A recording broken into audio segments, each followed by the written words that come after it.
goodness sake, it's time for another Bogus Quote Break. Hello, folks. For this month's Bogus Quote, we have something short and simple, or so it seems. It's one of those cases where the more steps you take, the more complicated it gets. And that's even when it would have been simpler for Fundy Atheist to get it right the first time.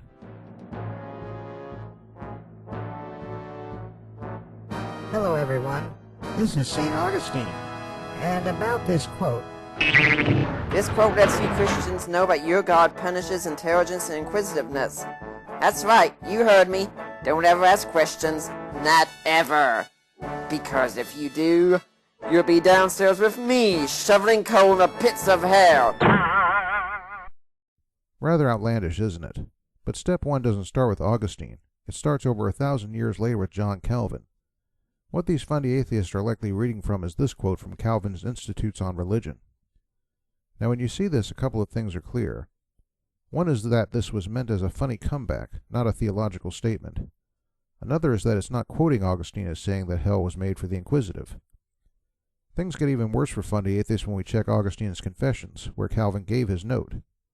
From that it becomes clear that Calvin is paraphrasing, not quoting. We also find that, as with Calvin, it was intended as a funny comeback. Even worse, we find that it wasn't said by Augustine, but by someone he quoted as part of a theoretical dialogue, and that Augustine rejected the line and gave his own answer. So, there you go. Kind of ironic that these guys condemn Augustine for allegedly saying you'll go to hell if you're inquisitive, when they didn't even have the curiosity to check the authenticity of this quote. See you next time.